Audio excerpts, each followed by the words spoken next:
Testing, testing.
Why do you use this one? Hi, Vic.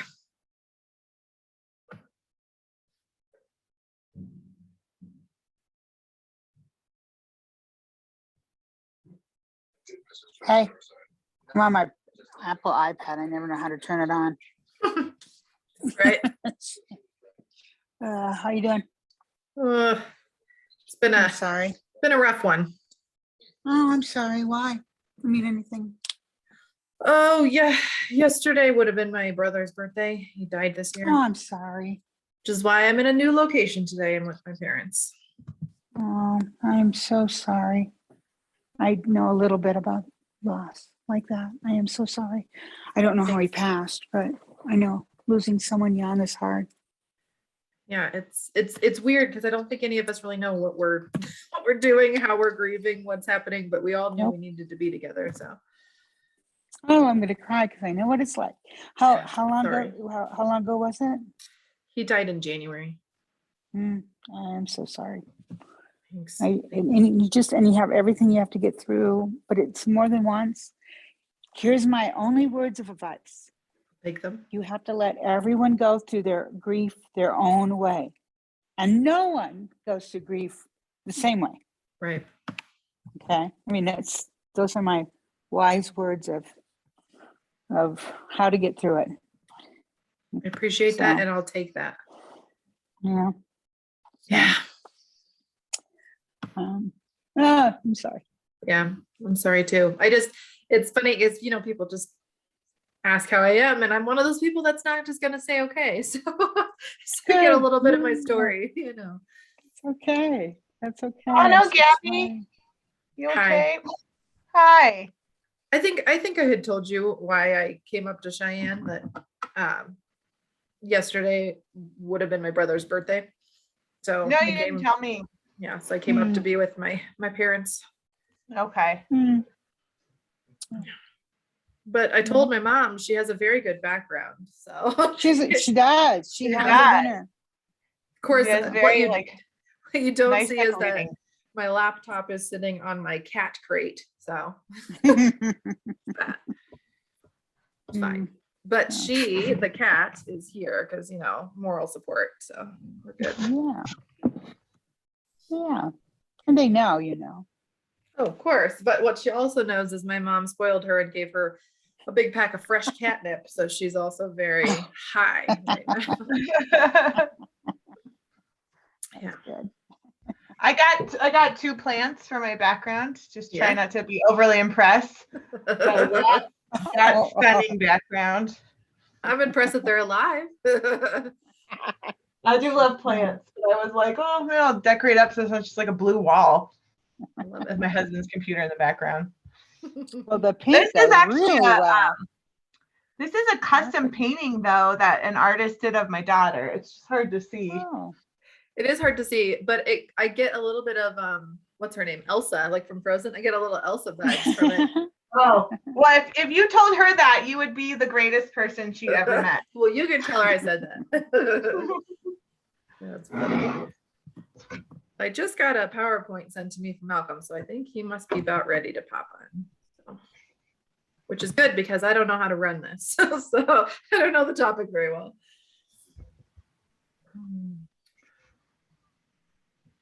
are you you're running the Zoom meeting too? I'm running the Zoom and I'm running his PowerPoint, but I'm not Okay. going to be speaking. No.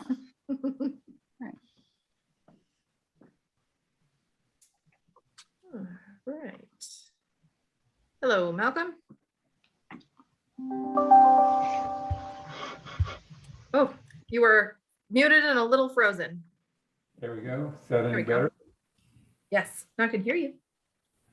Well, that's good. I hope I'm not frozen still, although I'm a little bit chilly. It was snowing here most of the day, so Wow. and chilly. You're in Cheyenne. That is true. And my parents today had all of the contractors in their house. We got new countertops and new cabinets and new, like, I was like, okay, well, I didn't know I was coming home for that, but Oh, yeah. Construction zone. looks good though. So Malcolm, did you have a plan for kind of how you wanted to organize this? I have your PowerPoint. I'm ready to go with that. Me have a plan? You know, are you kidding? Actually, yeah, I thought I'd do quick introductions. I know we're going to have a mixed audience. Some people have done know all about metro districts and others don't know much. But I thought I'd do a quick overview with that PowerPoint and then say our key reason here is to listen. So then do Q&A and try and respond to questions. Yeah, so any facilitation introduction you want to do like you have done in the past on listening sessions, that'd be great. Okay. And that'll just be after you give your little piece, just let them know kind of how the logistics work then. Okay, yeah, that'd be good. Perfect. And I made sure to turn both the Q&A and the chat function on. That seems to work pretty well in these listening sessions, and we don't have the same constraints as we do during board meetings, so we can have both on. Okay, so tell me, Q&A is different than chat. Correct. Q&A is specifically for question and answer. So they type in a question and I get to decide if the rest of the people see it or not, and then decide when we display it. So like if you didn't want to answer it until later, then I can display the question. The chat is really just more about logistics, and like if somebody says, oh, I can't see this, or I don't know how to open this, they can just chat to me directly. They're not allowed to chat to one another. The attendees aren't. They're only allowed to chat to me. So Okay. I will explain that. Should I have either or both of those open or neither of them? If you're going to have one open, I would have the Q&A if you wanted to kind of start seeing any of the questions that populate. I am also going to take out loud, like spoken questions, just by raise of hand, but some people might prefer typing in questions. So you can be watching in there. I was planning to facilitate that. So I was planning to, when we get to the Q&A, to actually read the questions out loud. It usually makes it a little bit safer that way. So I can edit if needed. But you can already be in there looking at it ahead of time if you'd like. Okay, and Jim Mann just joined us. He's our resident, maybe not resident, but our expert on these issues. Jim's the person we have sent multiple service plans to for evaluation. And as you know, he spoke the other night when we were reviewing a service plan submitted by an applicant.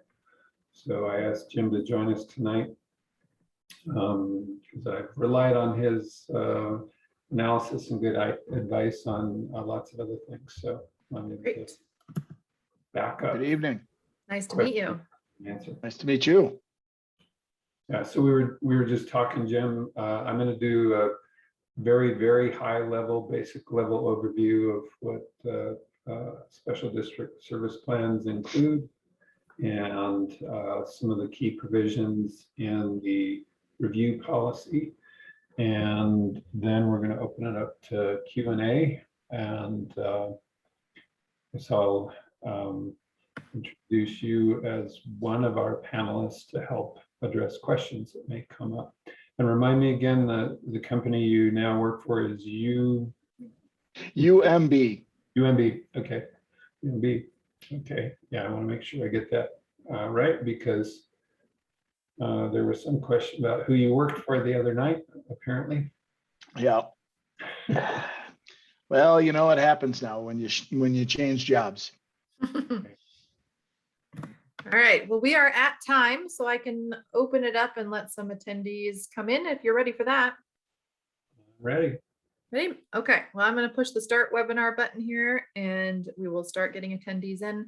Malcolm, I will just welcome them and then maybe wait like 30 seconds and then you can get started, okay? Sounds good. All right then. Start.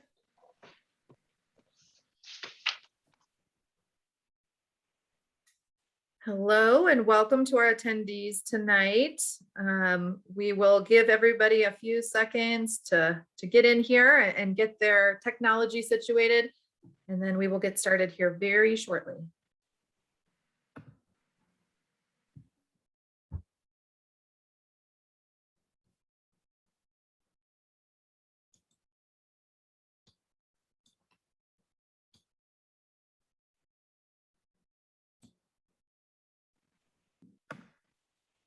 All right, Malcolm, they kind of slowed coming in. So if you wanted to get started, I think we'll probably just have a few more pop in as you go. All right, that sounds good. Well, thank you everybody for joining us tonight. This is a listening session. We're going to do a little bit of talking at the beginning and then mostly want to listen to your questions and comments to help us understand your perspective on our draft special district review policy. First, I want to say I feel like these listening sessions and especially your participation in them are really the foundation of democracy. Participation. Your participation, again, will help us understand this proposal, and we will compile all of your comments and share them with the Board of Trustees as we bring this draft policy to the board for consideration. We've got a couple of different sessions with the board scheduled.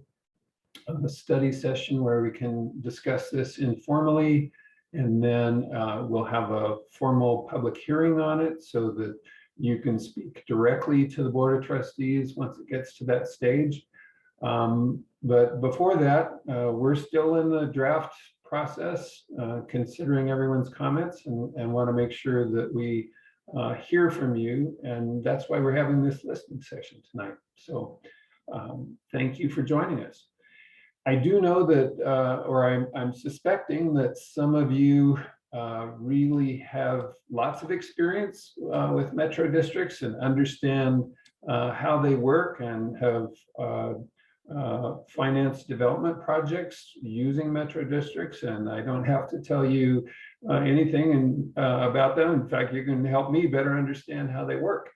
On the other hand, I think there are probably people joining us tonight that don't know that much about metro districts and how they work. And so I'm going to do a very high level overview of the context of special districts, metro districts, and then we'll get and do also a very high level view of some of the key aspects of our review policy. And then we'll jump into the Q&A. So to start that off, I would ask Gabby Ray, our Communications and Community Engagement Director, to run a little PowerPoint that I put together, if you would.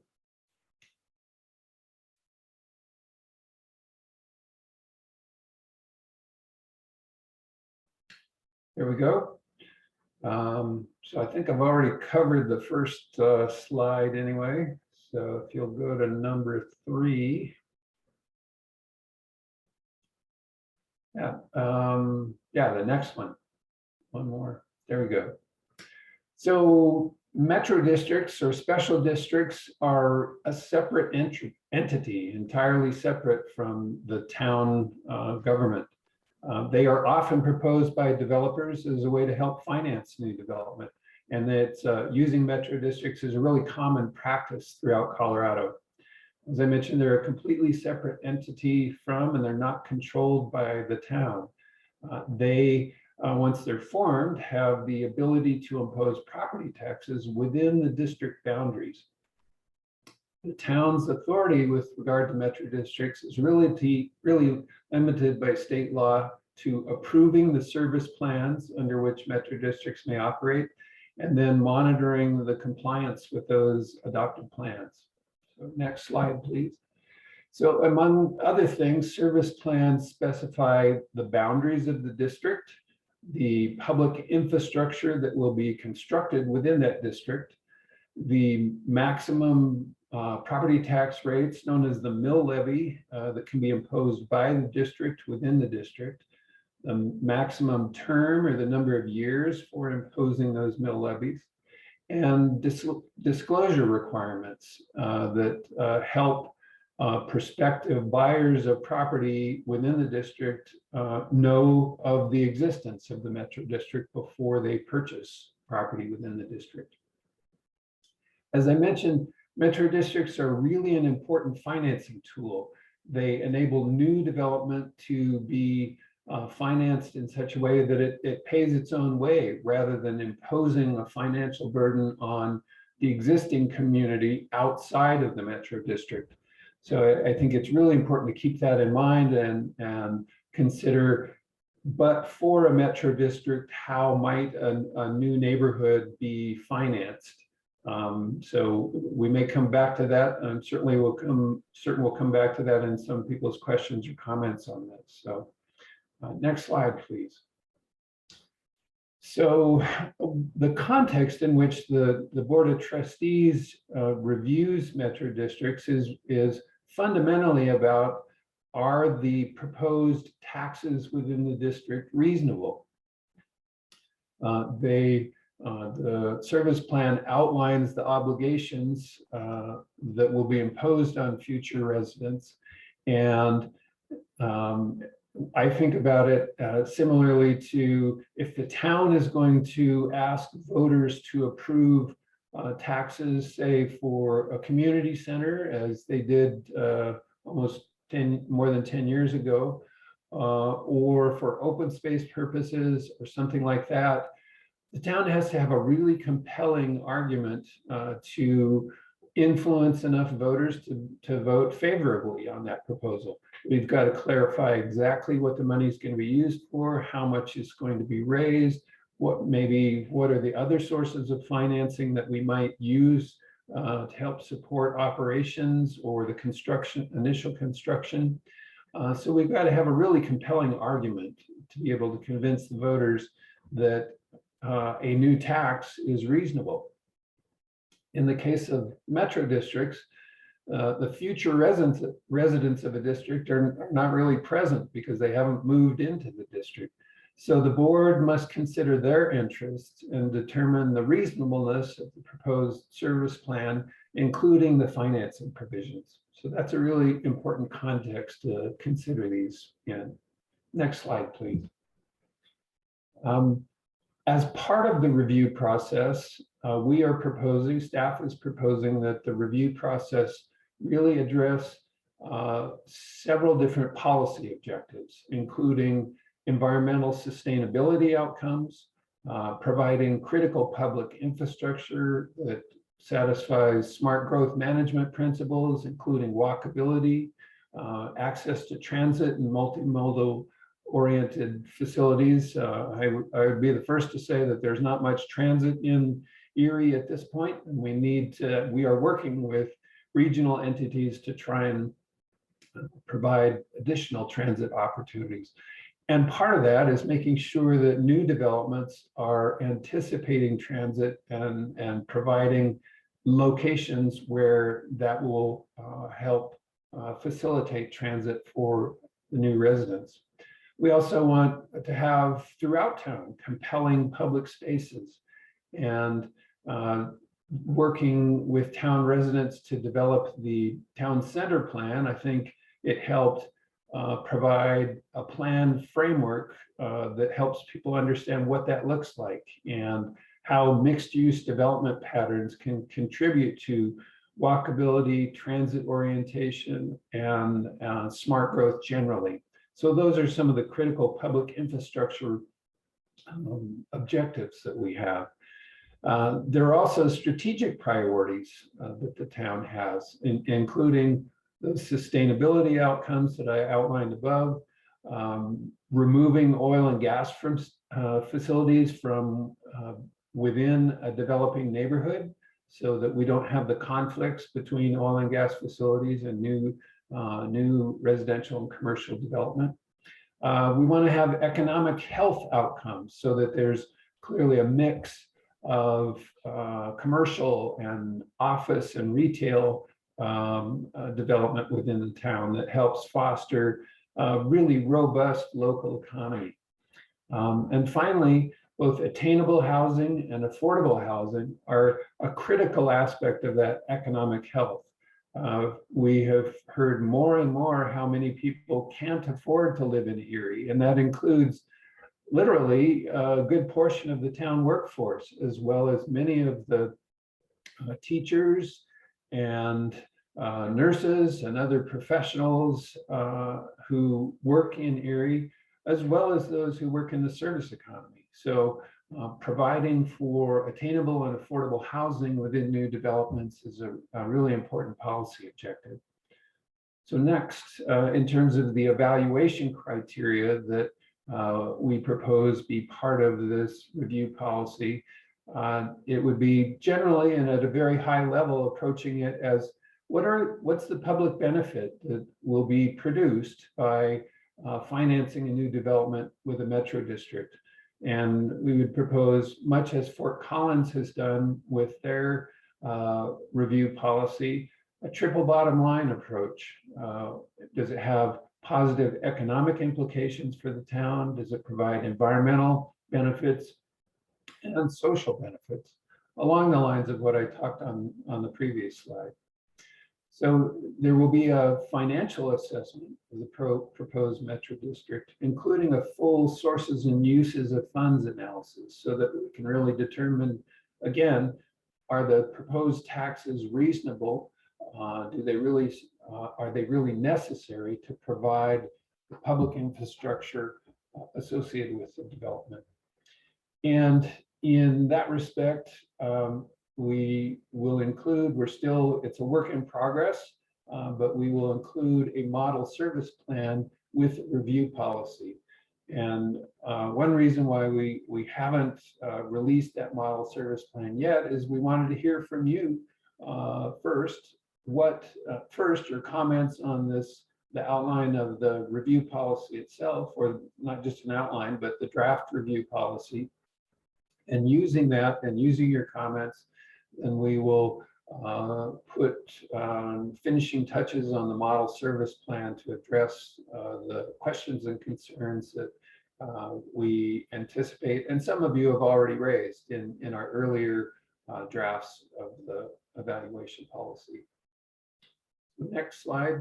Again, I talked a little bit already about what are in-service plans. They include a financial plan that covers the maximum mill levy, the debt term limit, what fees the district might be able to charge or propose to charge, a clear list of the public improvements that would be financed by the plan.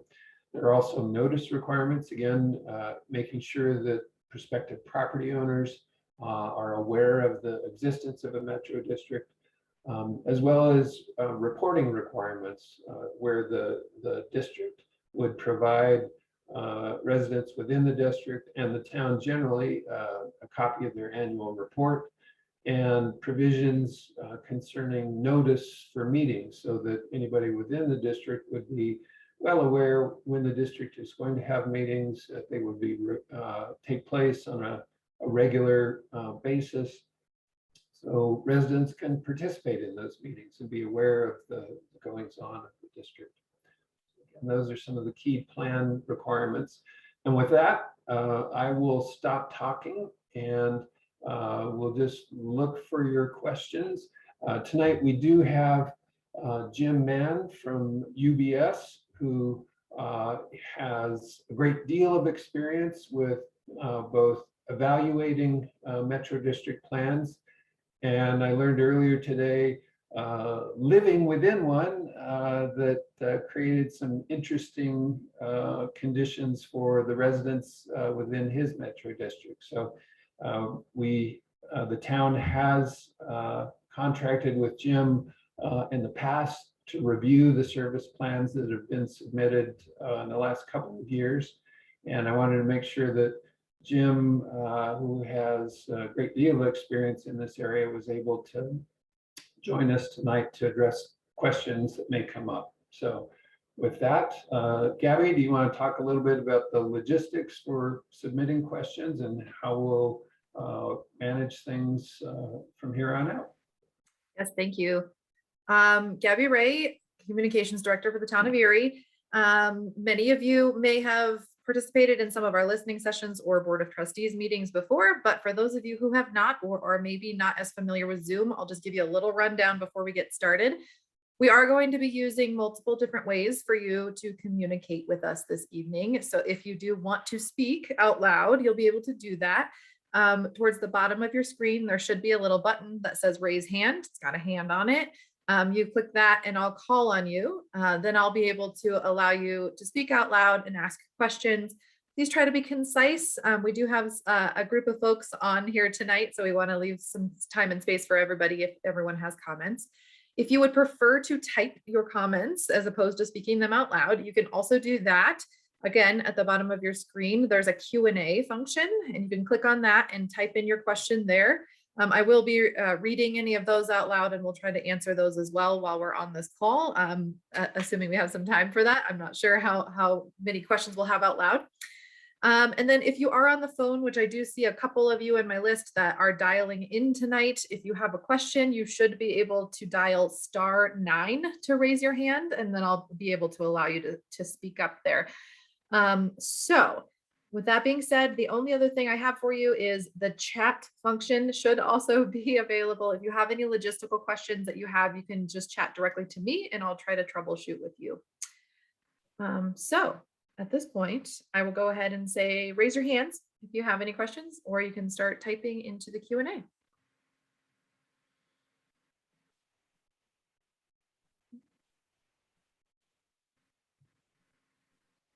And I did receive some comments ahead of time as well. We will be compiling all of those. They're quite long, so I won't read them here, but we did get quite a few comments sent in over email. So thank you for that as well. All right, and we do have someone here. Josh Mom, I'm gonna allow you to talk now. You should be able to unmute yourself. Yeah, thank you. I appreciate the opportunity to speak.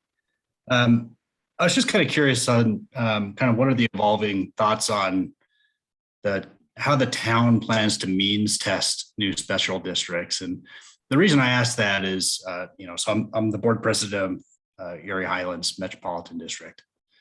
And what we found as we've worked through this is that the special district plan that was placed in front of the town, about 8 years ago, now that we're 8 years in, we're finding really is insufficient. The mill levies don't line up with the actual needs of the community. And we're put in a pretty difficult spot of trying to go back to our residents and ask for, additional mill levy increases, and having to go back to the town possibly and ask for, amendments to our service plan. To me, it feels like there's an opportunity for the town to embed a means testing in the upfront review of the special district, and possibly even require some third-party assurance over those financial plans. So I was wondering if you could kind of speak to what you're seeing on that. What are other, town policies looking like around that, or any thoughts around my remarks? Yeah, thank you very much for that question. That's great. And as someone who is part of a current metro district, it's great to have your experience and perspective to share with us tonight. I think in terms of a means testing, that's one of just generally why we want to have this review policy to show up front what are the town's expectations for future service plans or service plan amendments that would identify the key kinds of sort of minimum criteria or qualifications for the board to expect as part of any service plan. So we did try to outline some of the policy objectives and financial provisions within the plan. And I think ultimately we can flesh those out in more detail in the model service plan that would maybe give some guidelines for future proposers to consider as they develop their service plans. I'm going to also ask Jim to talk about what some other communities have done in terms of the issue of means testing and how they've gone about determining whether or not a proposed service plan is reasonable and meets the community's expectations. Thanks, Malcolm. Josh, that's a really good question in terms of how do you review a service plan, and then 8 years into it or 10 years into it, the world has changed, and now you're faced with, other, circumstances and requirements and costs that you were never contemplated in the original plan. And I think one of the, key considerations that I think ultimately will be discussed by the town is the minimum requirement for a service plan is to lay out what the first year's operational costs are going to be. Well, when there's no real development in a district, those operational costs are going to be minimal. And so one of the things that is probably likely to be discussed is, making sure that there will be a operational budget developed for what the district would look like at build out, because I suspect that that's one of the areas that you as a district board president are, running into as a problem, in that your operational levy isn't covering your operational expenses. And now you got to figure out how to, backfill to be able to do that. And so it's important to really look at the operational costs from a built out perspective, not just that first year. The statute, the minimum requirement is that first year, but you really need to know that the infrastructure that the district is going to be responsible for is going to be able to be maintained by whatever mill levy is set for that operational side. On the debt side, that should take care of itself, provided that you leave an appropriate amount of cushion in terms of the debt that you're issuing versus, the revenues that are coming in. And, many times we'll see districts come in that have 1 times coverage. That means for every dollar of debt service that you're paying, your debt mill levy is covering it by $1. And, the communities that have gotten a little bit more conservative and want to ensure that the districts are able to meet their payments so that they don't drag out and end up costing the taxpayers more, are requiring a much larger coverage ratio. And we would recommend that coverage ratio for, senior debt at least be 125. And anything below that, it can be 1 times coverage, but you need to make sure that there's a discharge provision in the debt that after a certain period of time, if it's not paid, it just goes away. In my experience, most communities are not at the level of what Erie is looking at implementing in terms of some of these checks and balances. This is a growing concern out there in the, the approving authority world, which is towns, cities, and counties, to make sure that these districts don't become too much of a burden on the future taxpayers. I'll just stop there. Hopefully that answered some of your question. Any last follow-up, Josh? Yeah, I appreciate that. And Jim, I think you hit the nail on the head of, I think it's really important for the town in approving these to look at full build out financial statements or financial projections rather. I think as we've discovered, our metro district, I feel comfortable met the minimum statutory requirements, but absolutely did not put together a financial plan that demonstrated a full build out that the mill levies approved by the town were going to be sufficient to support the infrastructure we had developed. I think that's a really important piece of a policy adopted by the town going forward. All right. Thanks so much. Let's see. Just a reminder for those of you who have called in tonight, if you did want to raise your hand, you should be able to dial *9 and it will raise for you. As of right now, I don't have any other hands up and I don't have any Q&A. So just waiting for that here. We can't hear you yet,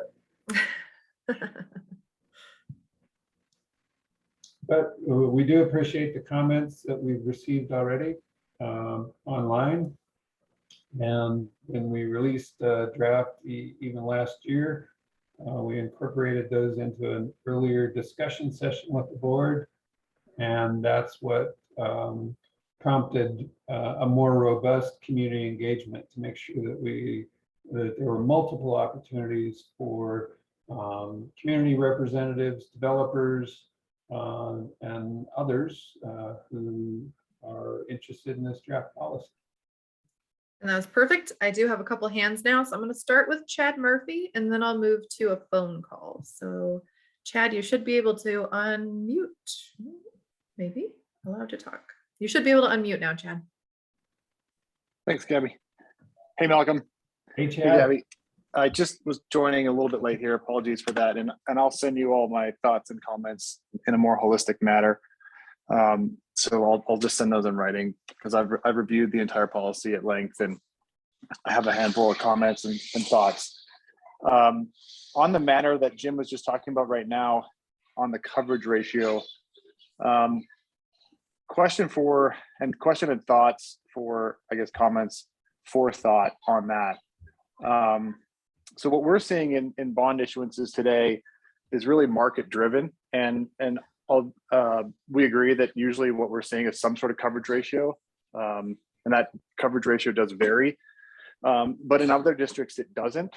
And so what that provides for, and those are more in a cash flow bond issuance scenario, what that really provides for is additional bond proceeds to help capitalize the public improvements that often go hand in hand with large master plan projects, like the ones you all are familiar with in Erie. And so in the scenario where there is just a 1-to-1 coverage ratio, I agree. I think all things equal in debt, it's good to have some coverage.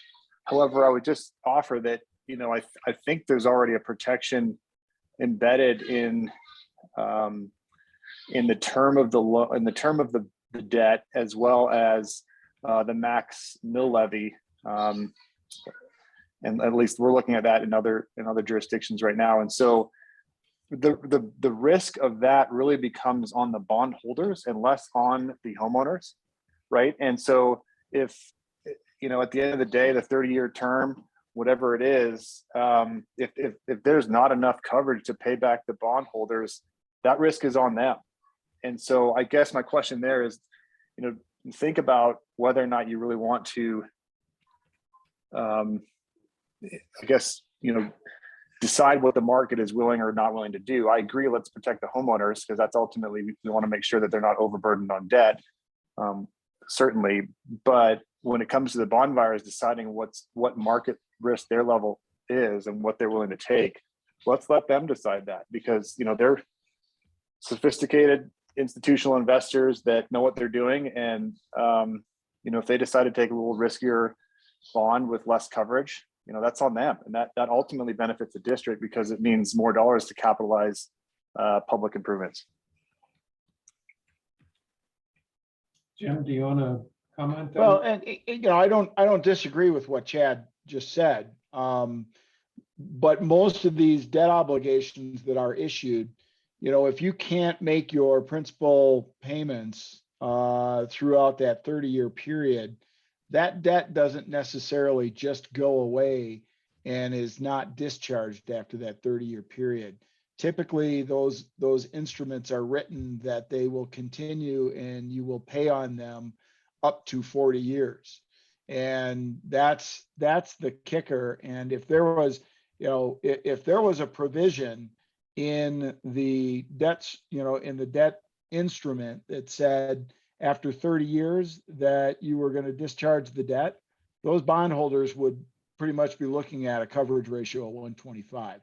They're getting their coverage based upon the fact that that debt continues and that mill levy will repay the proceeds or the principal through 40 years most of the time in the way these instruments are written. And so, I think, call it what you will, but if you want to be conservative, you go down the road of having that coverage. And, we could debate all night long on what, the high yield market is willing to buy. There's always a buyer for all debt. You're just going to pay for it along the way. And if you showed that you were issuing debt with 125 coverage, you're going to see a lower interest rate. If you show a 1 times coverage, it's going to be a higher interest rate. And, that's when it's the future taxpayers that end up feeling that burden. And it's a balancing act of making sure that when a district is created, that there's adequate, infrastructure being covered by the district that doesn't make the proponent or the developer walk away. But you also have to be mindful of those future taxpayers that they're not going to be overburdened because, the vast majority of people buying into a metropolitan district, if they haven't lived in Colorado and lived in one, don't understand what they're buying. Any follow-up from you, Malcolm? I think Jim covered it. I was wondering if Chad had any follow-up on that. No, I think I'm good. I would just, yeah, I mean, I would say let's lean on the term and the mill levy cap, the coverage for the, not coverage caps, for the homeowner protection, because they're ultimately protected by that. But yeah, I don't need to agree. I don't need to go back and forth on this, Okay. on the yeah, what we were talking about. So I'm good. Thanks, Chad. Okay, so I'm going to go to a phone number now ending in 3676. I have allowed you to talk, so you should be able to use *6 to unmute yourself.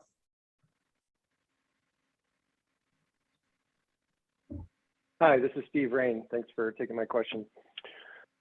I just want to start with a comment to the last discussion and then go to my question. A different perspective on this debt service coverage ratio issue. If the town wants to set a higher coverage ratio, 125 was thrown out there as an example,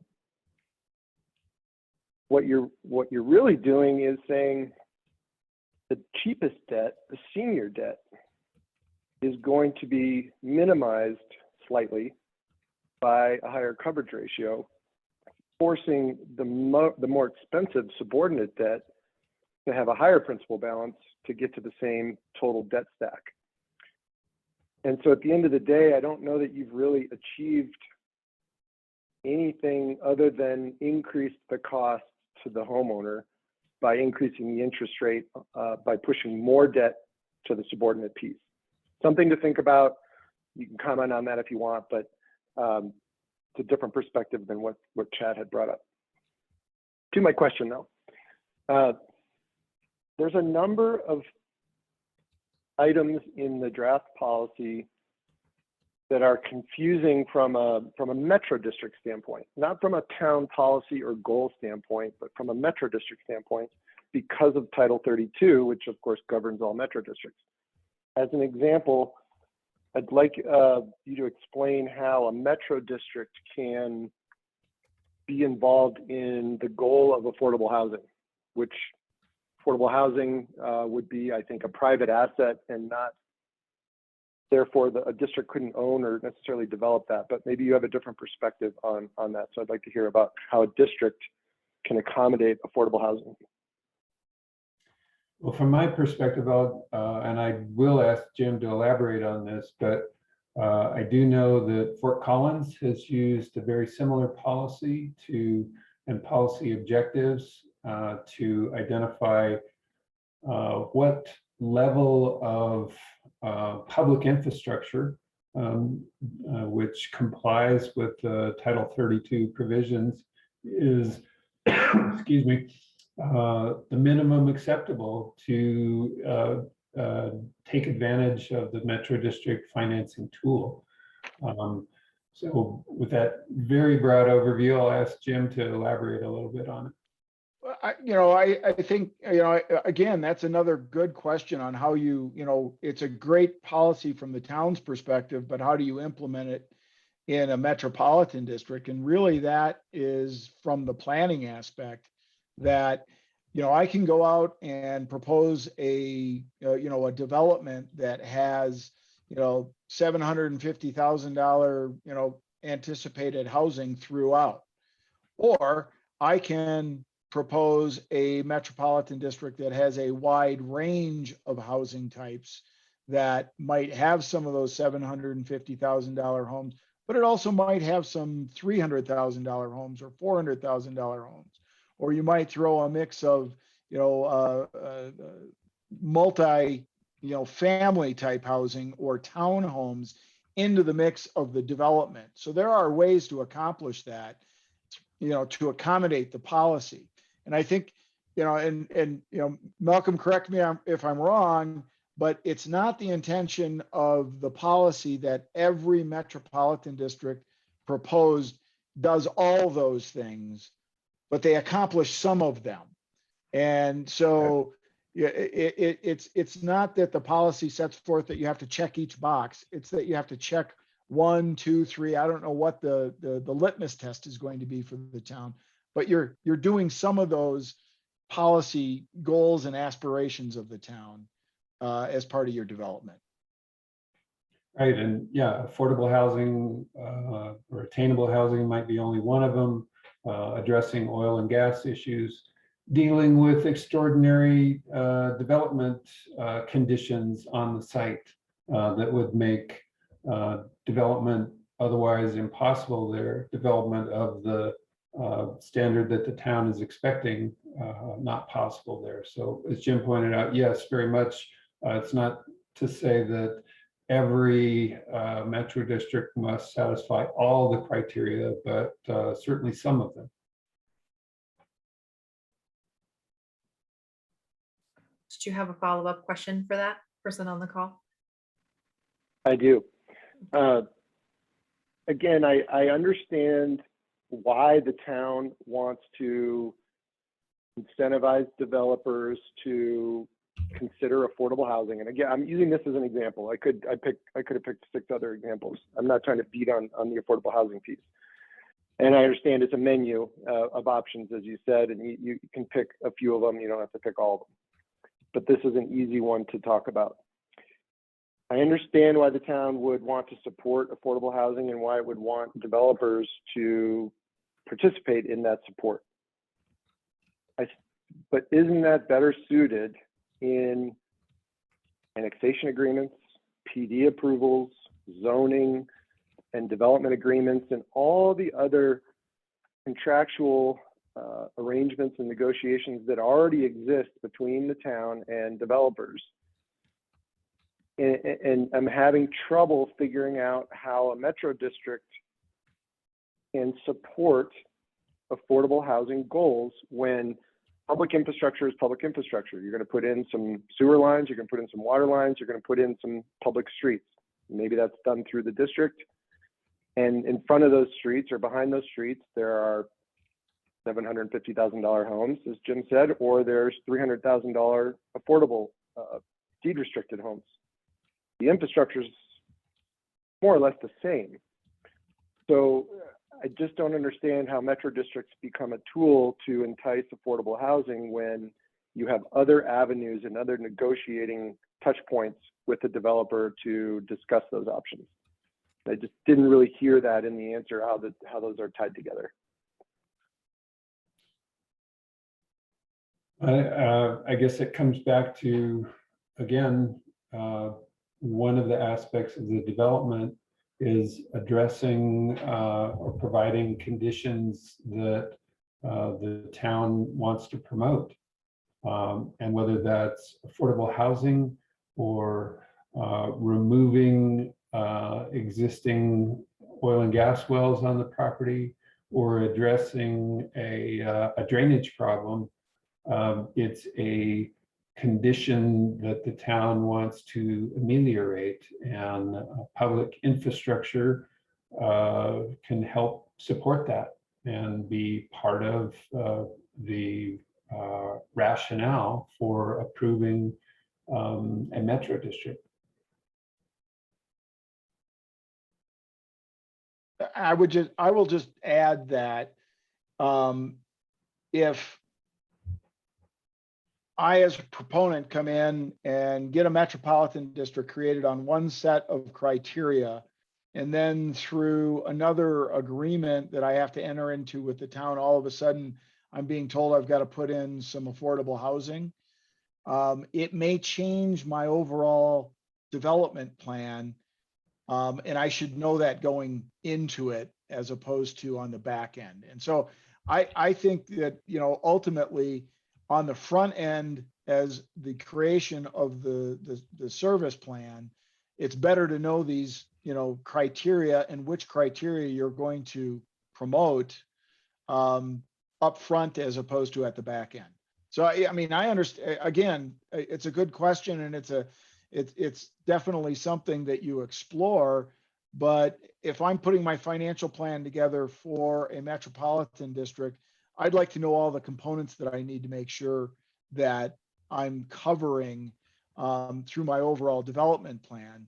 And in terms of, because there's, you know, most metro districts, there are the cost that the metro district burdens, but there are other development costs that occur in there. And it's all one large financing package that, you know, the proponent, the developer, is going to be looking at their entire financing package, not just the one piece of it. And they're penciling it out to make sure that when they enter into agreements to cause a development to occur, that, you know, let's face it, developers and proponents, they're in it to make money. And they're going to want to make sure it pencils out so that they can make a reasonable return on their investment. Because they're putting resources at risk, and they have investors, and they need to make sure that it's going to pencil out for them as well. And so you need to, I think you need to know all these things up front as opposed to after the fact.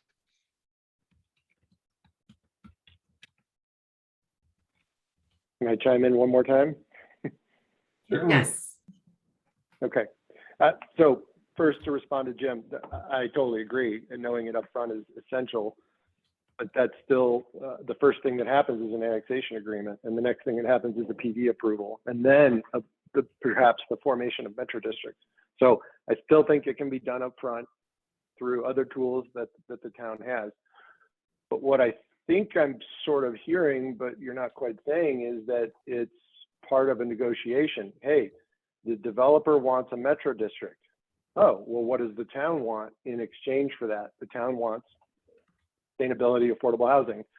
So it becomes a negotiation, although the two items are directly linked from a financing standpoint, or you know, putting infrastructure in the ground, again, can support single family market rate or affordable.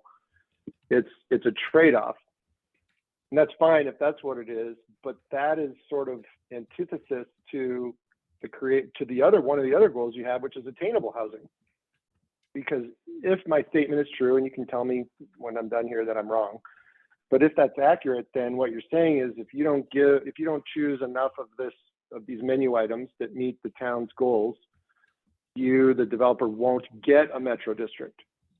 And if that's the end result, then what you're really doing is passing on a much higher home price to a buyer up front, because the whole point of a metro district is to defer some of these costs, $40,000, $50,000, $60,000. We can argue what the number is. You're deferring, we'll use the middle number, $50,000 worth of costs that a home buyer would pay at the home closing and have to roll into their mortgage and include 20% down payment on the 50, or they can pay that over time on their property taxes, which are tax deductible, and they're probably not going to live there for the full 30 or 40 years of the life of the district, so they're not even going to pay the full amount. And that $50,000 worth of cost can become 60 or 70 when the builder takes their profit and the developer needs a little bit of a piece of it, and everybody kind of needs a margin for the risk.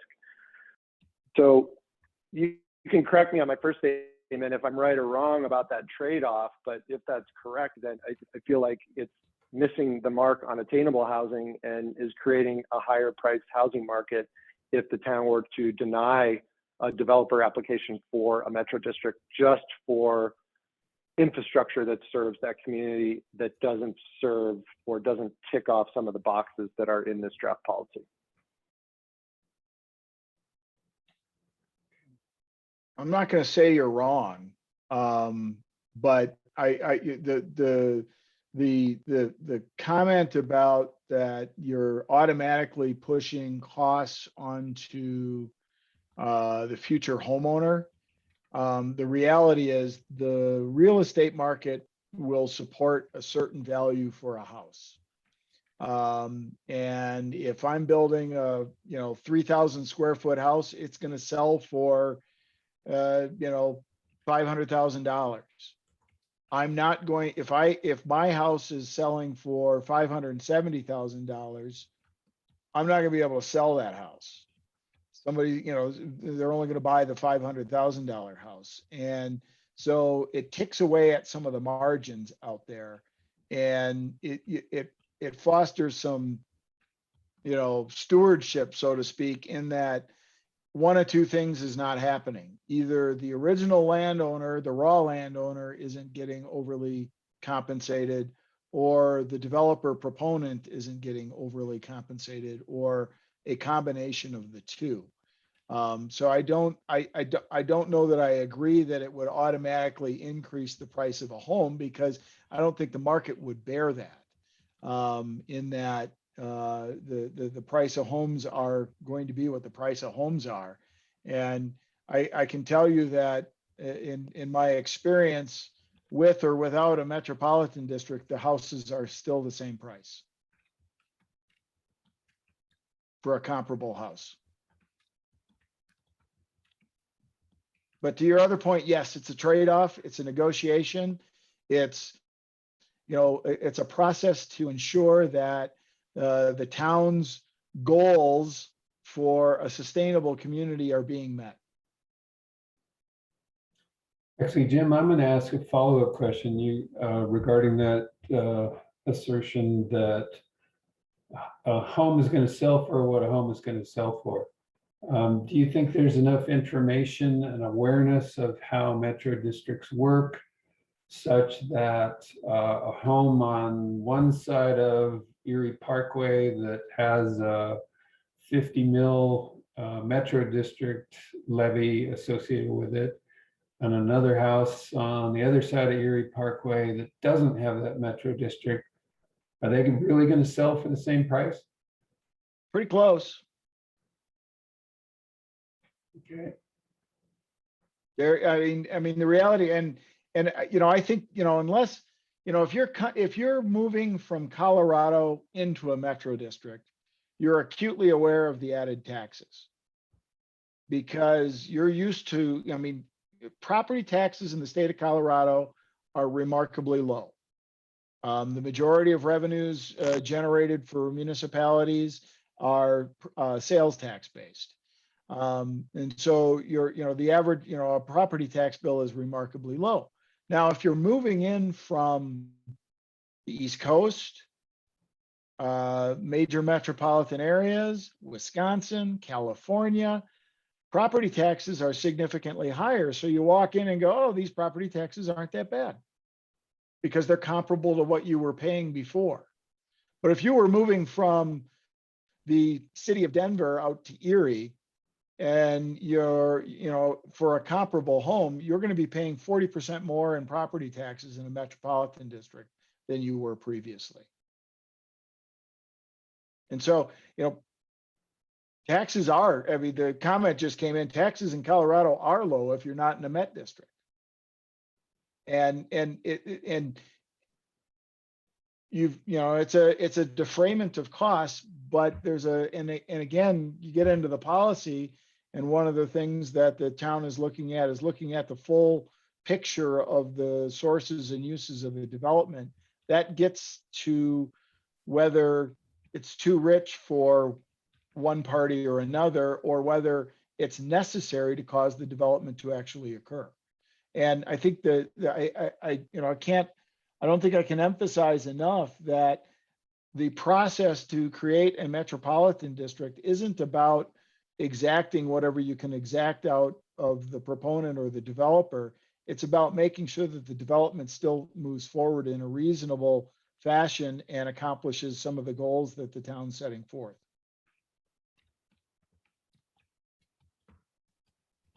All right. Thank you for that discussion.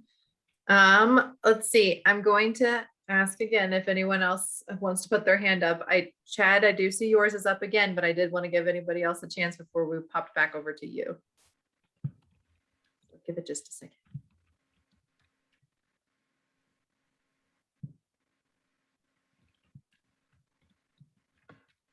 All right.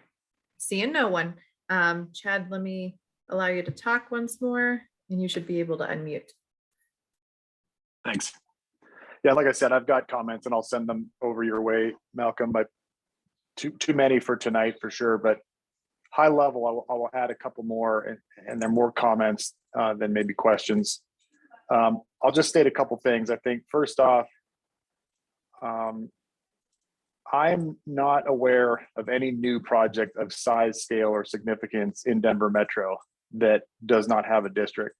And I will tell you from our standpoint as a developer, who's a true developer, we're not a home builder. We're actually building lots, developing lots, and our service is to master plan community development for home builders and multiple home builders.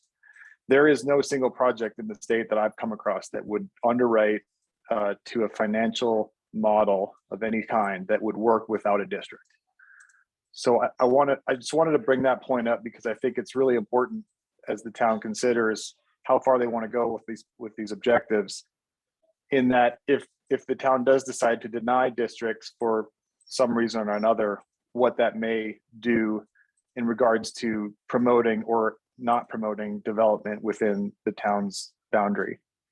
And so I just want to make that clear because, again, I have not looked at any project, and we're looking at, raw, sometimes entitled, sometimes unentitled dirt that would pencil without a metropolitan district. And so that's sort of my high level overarching comment. And then I think, I agree with the caller earlier, I didn't catch his name. But these trades ultimately do have an impact on the viability of projects within any city. And so I think the objectives that I've seen in the statements are spot on, and they're admirable, especially for the year that we're living in. And I agree with a lot of the initiatives. I do question the context and the place that they're being presented here as a sort of trade for, if you do this, we may or may not approve a district. So that's my first big comment. Number two, this is sort of a request. I'm having a hard time understanding when it would be appropriate to pursue and apply for a metropolitan district under the new policy. What I'd recommend is that you allow for that to occur early on in a process. So at the time of annexation and zoning. And so here's why. The reason for that and so like, I guess the point there is you won't have a lot of the details nailed down that you would in like say a preliminary plat or a final plat. But like if we're pursuing a new project that's unannexed and it needs to go annexed into the town, we've probably got 7-figure expenses to get a new, again, we're talking size and scale here, not a small project, but 7-figure expenses at least to get a project from a raw unentitled unannexed piece of ground to annexed zoned into the town of Erie, just to get to that threshold. And so what it would mean for me, for example, on a pursuit of a new project would be if I had to wait until like final plat to know if I had a district that would be approved, that's probably a non-starter for me to pursue a new project, because going from annexation and zoning all the way to final plat, it's probably close to another 7-figure expense in planning, design, and engineering. And so I would recommend that you cater this or tailor it to be sort of in sync with annexation and zoning. That way you're still incentivizing developers to say, hey, I know like I'm working on all these things at the same time, annexation, zoning, and I'll know if I have a district at my annexation. Because again, without it, regardless of all the objectives, I'm just saying basic projects do not pencil today without metropolitan districts. So that's my request on that, and I'll leave it there. That's really helpful to get that specific feedback on how we need to incorporate this in with the annexation process and zoning process. So thank you very much. Very helpful. Jim, did you want to weigh in on that too? Yeah, I was just going to ask Chad why it is in Colorado that, and it's really specific to Colorado. I really don't know many other, outside of maybe Texas and the MUDs and special districts in Florida, why developments don't pencil out, especially on the residential side, without a metropolitan district. That might be a macro economist level question, Jim, that maybe we bring in Metro Study and talk to the economist as to why our market runs that way. But the reality is it does. And, look, I mean, in a perfect world, districts are just another pain in my side to deal with, because it's a lot of administrative, a lot of legal. Things would be simpler without them. And yes, I'm saying that out loud, but the reality is, since that's not the way our market operates. And the reason that I asked the question, and I was interested in your answer, and I note that somebody commented that that's all that is offered, and Colorado does have an impediment to development in that municipalities can't help. When it comes to extraordinary pieces of infrastructure, the town of Erie isn't going to put an interceptor sewer in, unless it's got somebody paying for it, or put in a major water line unless somebody's paying for it. Right.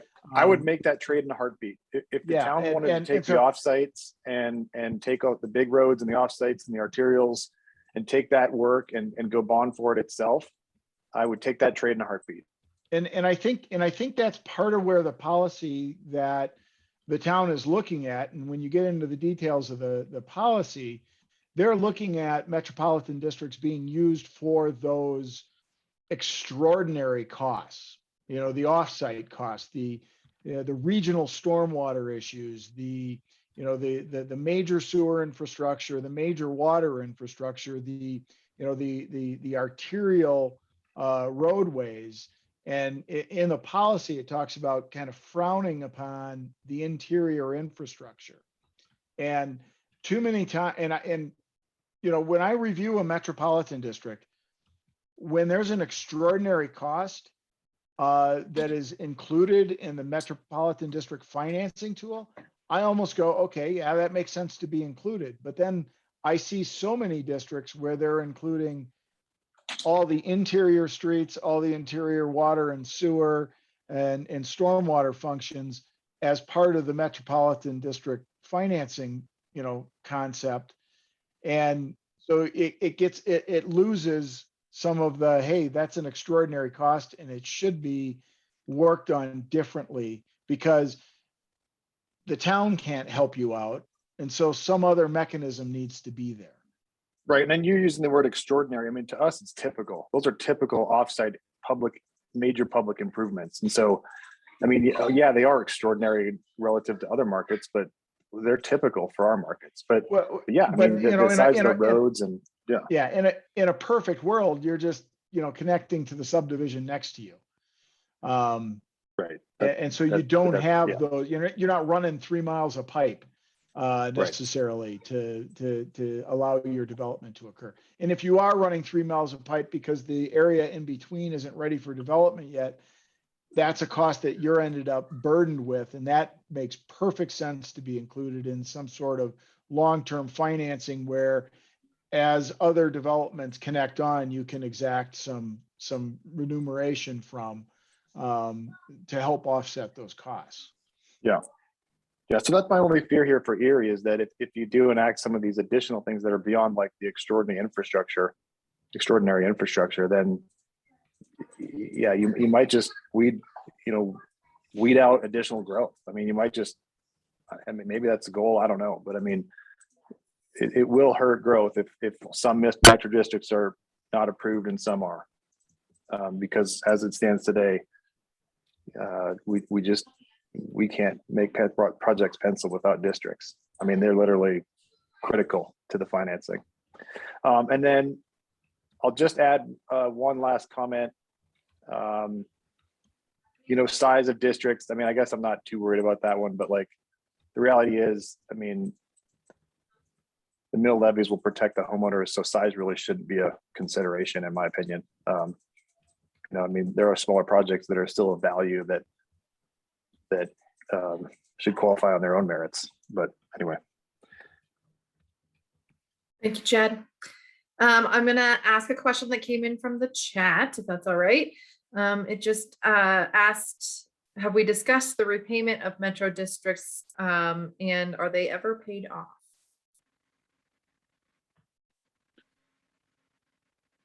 I'd ask Jim to take that one. I think you've got more experience on the historical basis there. In theory, they are paid off. And I will say that the financial plan that you create has to show as part of the statutory requirements for creating a metropolitan district, special district, you have to show that it's economical and it's feasible and that it will pay off. Now, that's on paper. The question then becomes, over time, are you going to be able to do the payoff? And that's where I think there's a lot of science and there's a little voodoo behind it in terms of making sure that there's going to be enough resources to pay off the obligations. Typically, a metropolitan district is going to run anywhere from 30 to 40 years. I've seen some that are going out much longer than that. But the ones that I've dealt with recently, they're pretty well limited to a 40-year period. Now, the average homeowner stays in a home for much less than 40 years. So the likelihood is that if you've purchased a home in a metropolitan district at the front end, you're not going to see that metropolitan district pay off because it's going to come down the road, most likely after you've moved back out and moved into a new location. But in theory, every metropolitan district is supposed to pay itself off at some point. Jim, could I elaborate on that question a little bit in terms of how debt is sometimes refinanced under the provisions of an existing service plan?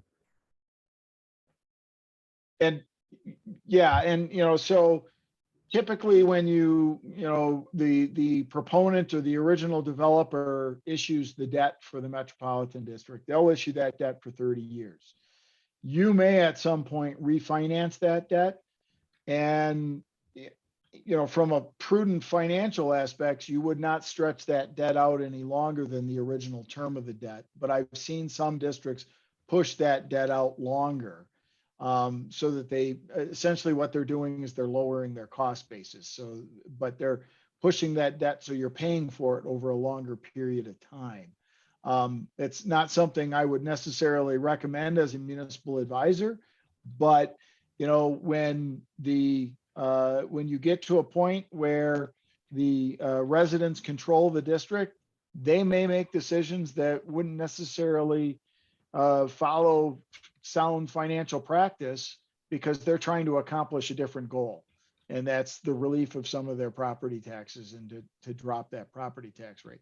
But at the end of the day, every metropolitan district is supposed to pay itself off at the end of its term. And is that within the service plan, they still wouldn't be able to finance debt for longer than the maximum term specified in the service plan? Is that correct? Correct. That is correct. And most service plans have maximum terms for debt of 30 years. And that, many districts will have a provision that once you levy a debt service mill rate, that you only have 40 years to levy that, or it may be a shorter amount of time. So there typically is built in the service plan a finite amount of time that you're going to be levying that debt mill levy. And that's one of the things that the town is looking at to make sure that, you don't end up with a district that goes on in perpetuity and creates a problem.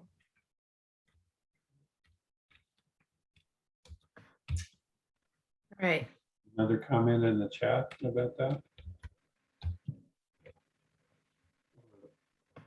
I'll let you field this, Gabby. Sorry. Yes, I will.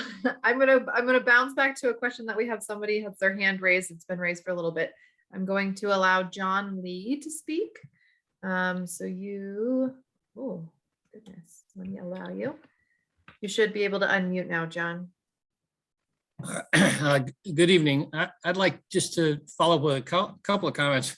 One of the reasons why it's hard to find a district that's been paid off is because the vast majority of them weren't created until the very late 90s or early 2000s. And so we're only 20, 25 years into them. They were a 30-year or a 40-year district at the time. So we haven't got to the end of the time yet. So just understand, they do get paid off. There is a finite to them. Secondly, when we talk about extraordinary, I think that is also a misnomer because, like Chad said, in today's world, expecting us to build two lanes of Erie Parkway, for instance, is not considered extraordinary, but it is. It's extraordinary in any other condition. And that's why metro districts were created, is for those big roads. I understand that there have been some development groups who have thrown all of the roads in front of the houses in. And I don't think anybody believes that's what a metro district was designed to do.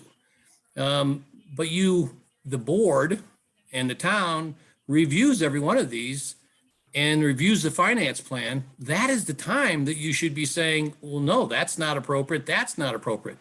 Under your model service plan today, you would rule out those things. And you would only look for the major roads, the major water and sewer infrastructure, the major pieces that a metro district is designed for. So you already have it in place. Most of these sustainability, all the things that I think most of us are reacting to, that really is a planning issue. But I don't know of a developer who is going to say, I'm going to annex, I'm not going to get a PD, I'm not going to get a district. Then I'm going to go talk to him about the district. And then I'm going to go talk to him about the PD. You do it as a package. And so you have the planning program to get the package. Before you are agreeing to the district is based on what you've already done on the planning side And then you get the annexation first action, the PD the second action, the district the third action. They're all tied together. If you look at any of our annexation agreements, they all have those components in those. So I'm not sure why we're trying to layer everything into one document when they all come as a package.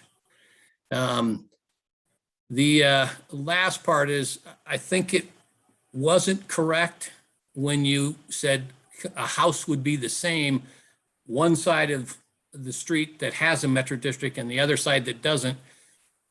I don't know that that ever exists anywhere in Colorado, that the non-district one may be 20 years older than the house, brand new house in the district. And I don't think you can compare those two situations to price at all. There's a big difference.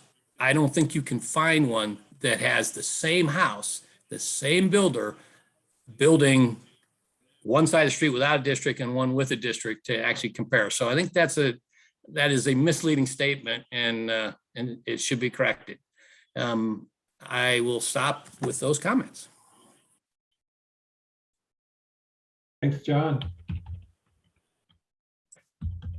All right. Let's see, Josh, I see your hand up, so I'm gonna allow you to speak. And you should be able to unmute now.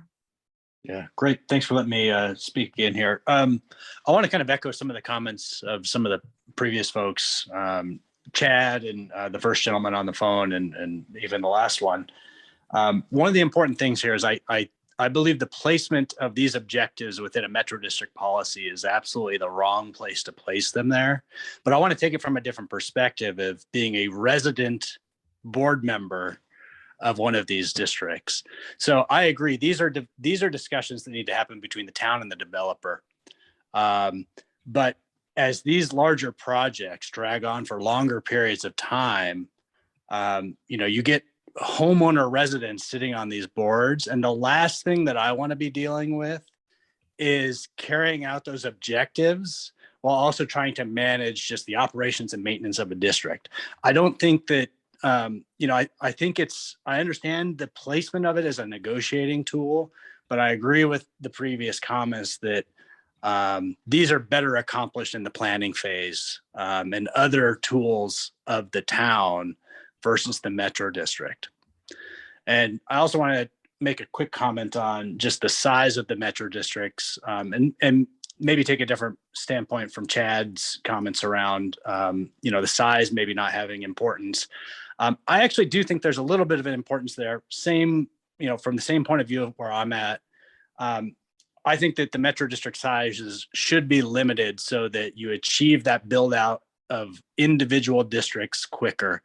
As a resident homeowner on the board, I want the developer out of the Metro District just as much as Chad wants to be out of the Metro District from a developer standpoint as well, so that we can really focus on the go forward plan of the Metropolitan District and not focusing on those development planning, town interaction type things. Those really take away time from the real objectives of the community that we live in. So I think that I understand it's admirable, as Chad put it. I totally understand why the town would want to place it in this policy, but I really think that this is the wrong place to do it from a resident perspective.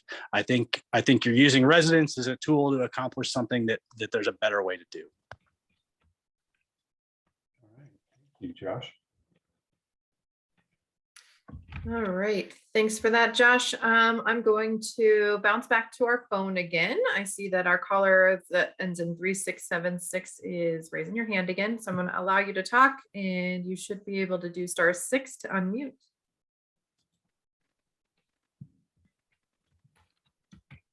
Yeah, Steve Rain again. Thank you. Chad, I'm offended you didn't remember my name. So I guess everyone remembers Chad's name on this call.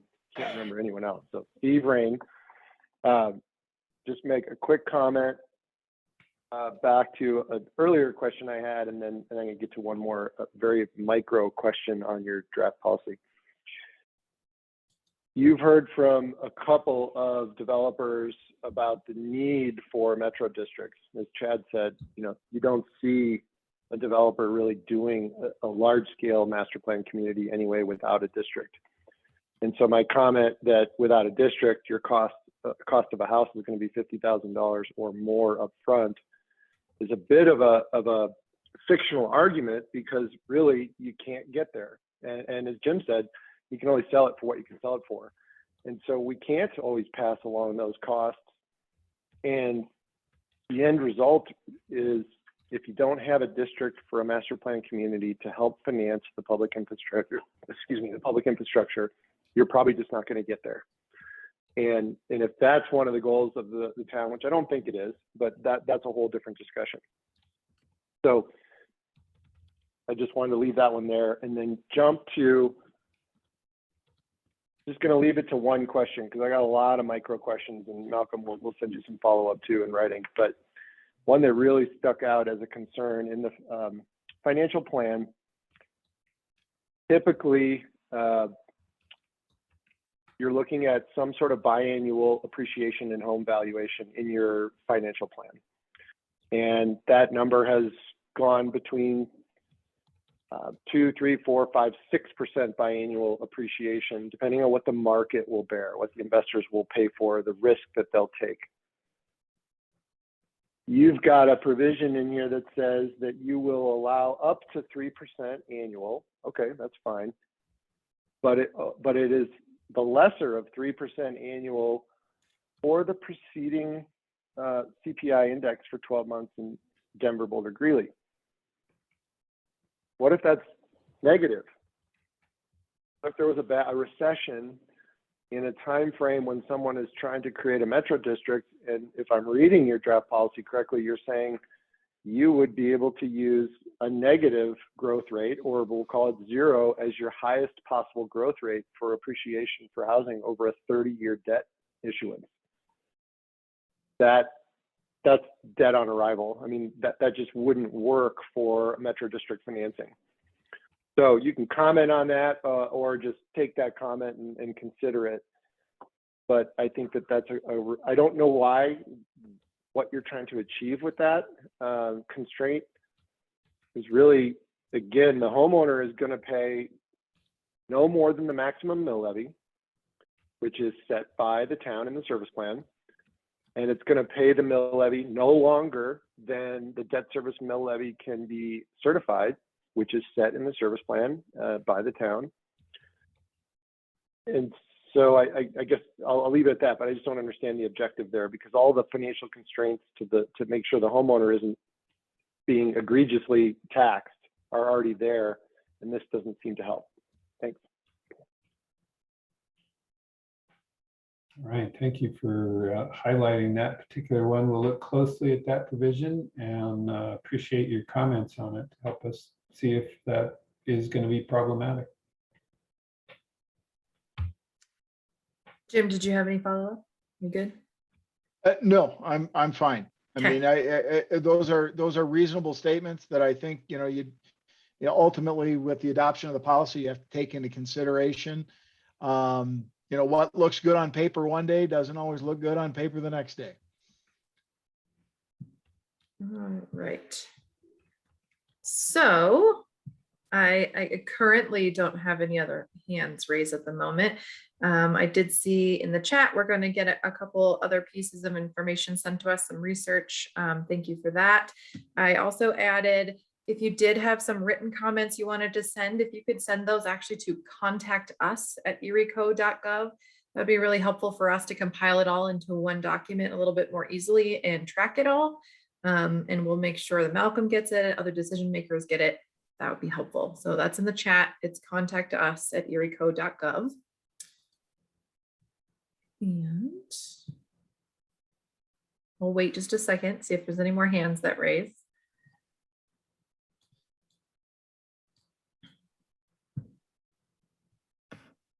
And we are scheduled till 8:30, but we certainly don't have to take the whole time if most questions have been answered and folks just wanted to either submit comments or take a look at, we have another webpage with all the details. If you wanted to review that, that's at erieco.us/metro districts. That was also in the chat and I can drop it in once more. Let's see. John, you have your hand up again. I will allow you to talk and you should be able to unmute. You were begging for somebody to talk, so I figured I better say something again. Oh, geez, thanks. What, and something I just, I want to make a point of is in 2008, 9, 10, we were having foreclosures everywhere, except for metro district communities, for master plan communities with metro districts. They had the fewest foreclosures. If it is such a burden on the homeowner, why is it that that's where the fewest foreclosures came? And I don't know the answer to that. Jim, maybe you do, but I just found it very interesting that in our communities, we had 1, 2 foreclosures in an entire community of 600 to 1,000 units. And invariably, it was a medically induced foreclosure. Somebody got cancer and could no longer work and everything came apart. But if metro districts are such a burden on taxes, why is it that we didn't have a bunch of foreclosures? I'll just leave that. There is a reason people want to be in the master plan communities with metro districts. And so let's not blow this out of proportion to the value it actually brings. And I'll try not to keep you till 8:30 now. Thank you.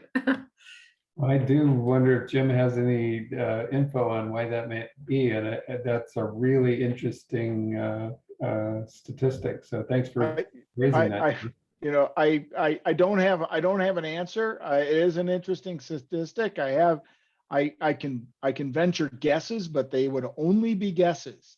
And it probably has to do with the type of person that was purchasing a home in a metropolitan district and the type of job they had that wasn't impacted by the recession of 2008. That's my best guess.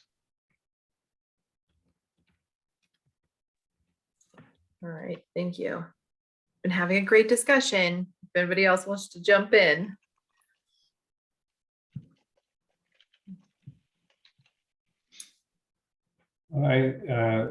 While we're waiting for somebody else, I will say I really, really do appreciate people joining us tonight and commenting, pointing out some of the concerns that exist with the draft policy, helping us refine it or make major changes in it if that's part of the process. We will be sharing, again, we'll share all the comments and detail with the Board of Trustees. Our tentative schedule at this point is to have a study session with the board on November 2nd, where we would review the comments that we got tonight and any updates to the policy and plan. Then pending directions from the board in that study session, we would anticipate bringing a revised draft of the policy to the board for consideration on December 14th. And that would include an opportunity for comments during that meeting.